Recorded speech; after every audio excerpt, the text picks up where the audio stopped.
Welcome to another episode of the K&I Car Show. I am Kevin Passman here in New Zealand. That is my man Isaac Eubank in the U.S. And today we're going to talk about one of the most original cars I've ever seen. 1966 Pontiac Parisienne with only 12,000 miles on it. It was manufactured in Canada. It lived 53 years there and it made its way to New Zealand last year. We're going to tell you how that happened. And we're going to tell you why $89,000 is not too much to pay for this car. And what connection this car has to a graffiti artist named Dr. Love. And finally, we have a car big enough for my friend Isaac to fit into, man. What do you think about this car, man?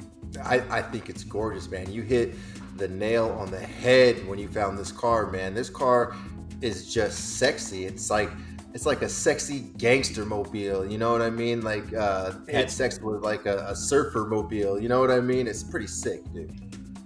It's got a mafia feel to it. It's got the black and gold colors like my New Orleans Saints, man. And I went to look at this car, man, to buy it. And about an hour north of here, we took the Mini up there and took the dog with us. And this car was owned by one guy from 1966 until last year. He got it as a graduation present from college there, and he kept it. And this guy Jeff, that owns it now, is a really nice guy, man. You can tell he loves his car, and you can tell he really doesn't want to sell the damn thing, but mostly by the price. But the price is $89,000, but that is New Zealand dollars, so it's about $57,000 US dollars, which is pretty steep, you know. And I think he's got that price on it because he wants to keep it for a little while.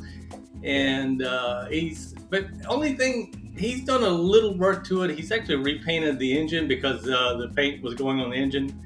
And if you look at it really good. Pretty orange, yeah. That is a stock color. That is realistic orange there from the factory. That's not his choice. He didn't no. feel nostalgic for that. And pick it. If you look at it, what's really realistic is you can see some overspray on the coil and stuff. That is how it came from the factory. He recreated that overspray on the coil there. You can see it around the top. Wow. I thought he was just a shitty painter, right? But then he's like, no, that's how it came. That's how it came from the factory. So I redid it like that. I was like, that's pretty sweet there. And right behind the coil, you can see the firewall still has the chalk marks from the factory on the firewall there, man. Really, really authentic car, man. At 283, it's actually that's a Chevy engine that they put in Pontiacs. Sometimes they would swap the General Motors engines out and stuff like that, which is a smaller engine for this car, you know. But it's plenty big enough to pull it and to move around, especially with those tires from 1974, man. That's one thing. That's one thing I noticed is that the tires didn't seem like they were too updated. The car seemed like it was clean, pristine, and then the tires kind of were like an afterthought. And those tires, those tires have been on there since 1974. So even when they were new, they were shit, man, because they just didn't have the technology for the tires, you know, for the rubber and stuff. But to drive the car, you'd have to upgrade the tires there a little bit. But he wanted to keep it pretty authentic, so he kept those on there, you know. And like I said, the paint is perfect, the glass is perfect, you know, the interior is perfect. I wanted this car, I really did. But we kind of decided on another car, and we're going to talk about that in an upcoming episode. Okay. That is much smaller and actually more collectible. It's a very rare car. This car is 100% my speed. I like a big, beefy car that can get it. The thing, though, about it is it's in New Zealand, though. Like that, I would be so scared to drive it, not because I would, get tickets or anything like that, but I would be scared I would fuck it up, turn in a corner, or I would, clip a car or something like that. You know, that thing is huge, man. Huge. I'd be scared to do that here in America. It's huge, and you drive on the left side of the car, on the left side of the road, in a really wide car. You're so far away from the cars coming the other direction. It's really strange, man. I've done it in a few other cars at Oldsmobile Toronado and stuff, and it's a little strange, and I don't mind doing it so much, but my passengers freak out, you know? Yeah, absolutely. Because they think there's no way you're gonna fit this big Pontiac through that space, and they think I'm gonna back up. I'm like, they're like, oh, don't, where are you going? You know, But it's like, I get it. You have fun with that, so I mean, Yeah. they're gonna feel that way anyway because you just like doing shit like that. But now these tires, what kind of tires would you put on it? I would put on like some real like thin, low pro, big old, probably gangster tires. That's what I would put on it with some spokes. Oh, I like those. I like those original hubcaps, man. But I might upgrade it to another Pontiac wheel, like a stock wheel, and keep the original. Really? Like I did with my. Yeah. No way, man. You gotta freaking throw some chrome spokes on there, man, with some low pro, some 20s on there. You know what I'm saying? This car's still original, man. Why don't you just put a crate 350 Chevy engine in it while you're at it, man? Okay, I mean, why not? You know what I'm saying? It sounds bigger than 223 or whatever the fuck you said it was, man. That's like I'll do that. Throw big beef. It's original, man. You don't want to do that, man. Why not, man? Freaking throw some big old tires in the back and just make that thing look like a monster, dude. And then every time you turn it on, everybody's like, they get fear because it's like, it's guttural. There's all kind of junk out there you can put that stuff in, man. You can do with that, man. This is original. This is historic, man. And that's part of the reason I didn't want to buy it, because I like to drive my cars, and that 12,000 miles would quickly go up, and the value would depreciate, so I didn't want to. Yeah, and then trying to store it in these garages here, or as they call it in New Zealand, a garage. They're not made for big American cars, man. Yeah. Every time I'm looking for warehouses and storages here, and I call and. It's like, I have some cars I need to store, and they hear the accent and they're like, it's not a big American car, is it? I'm like, oh no, not these.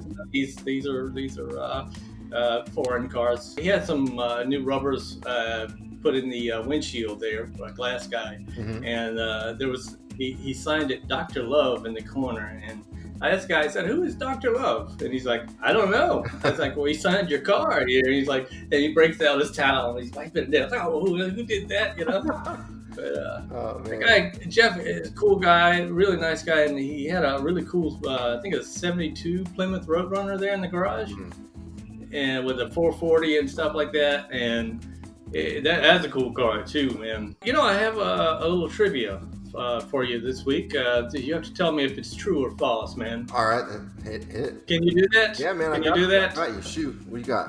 If you don't know, just make it up like I do. But okay, do you see that Plymouth Roadrunner in the garage there?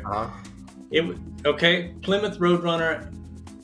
The horn actually sounds like a Roadrunner beep, like the Roadrunner and Coyote, like beep beep. Mm-hmm. Is that true or false? I'll say true.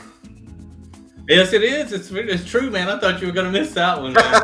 Yeah, it's got a really cool sound, and I was gonna put it in the demo video for you, but I'll play it for you right now. There it is. But yeah, nice. I drove my Mini up there to look at this Pontiac, right? Is this true or bullshit? This car weighs almost 3 times as much as the Mini I drove up there. Is that true or false? 3 times? Come on. It's true. 3 times. Yeah. Yeah, it is true. Almost. The Mini's about 1,400 pounds, and this is it's a little over 4,000 pounds, which I thought it would weigh more than that, though. Wow. Okay, here's another one.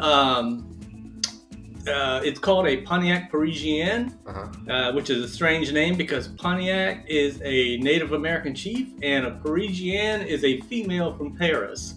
Is that true or false? That's false. Oh, it's true, man. It's true. I don't understand the connection between the Native Americans and a girl from Paris. I don't know. I think they just kind of like, what name sounds good, Let's do that. It's Parisienne. What's it? Yes. And what a Parisian is a dude, a Parisian? I haven't gone that far with my research, but I would say so, yes. I think that Parisian. I think that's false. It's true, man. It's true.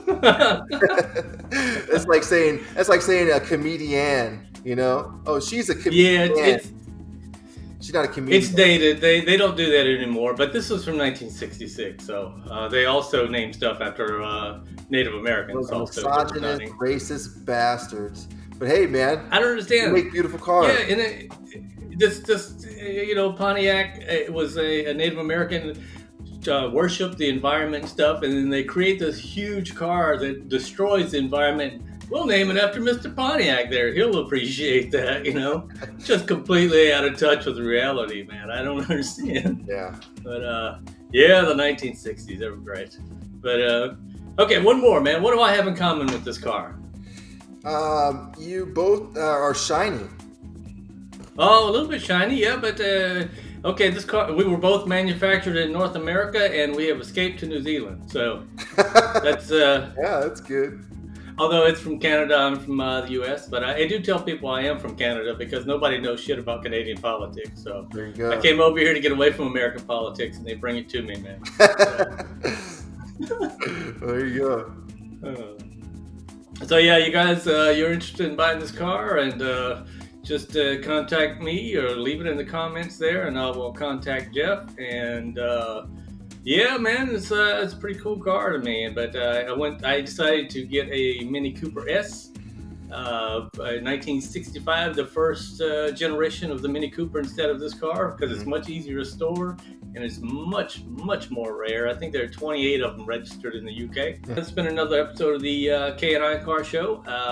I want to thank my man Isaac Eubank for joining us and adding his commentary. And sorry, Isaac, I didn't buy a car that you can fit into this time. We'll put you in another Mini, though, man. Awesome. Cool deal, man. Hey, I appreciate the lack of thought. It's all good, man. I will never hold it against you. They're your toys, you know what I'm saying? They're not mine. I'll get my own. I'll get my own someday. But no, this has been another fun episode. The car was gorgeous, man. I love it when you bring beautiful cars to the show because I love sharing beautiful cars with people. And I love seeing you guys' comments, man. I was going to try to get into the comments a little bit this episode. We might probably just next episode, we'll read some of you guys' comments because you guys leave some pretty fucking good comments, man. Anyways, if you guys want this car, like you said, leave it in the comments. We'll hook you guys up. Subscribe, tell a friend, share, do all that stuff. We love you. Peace.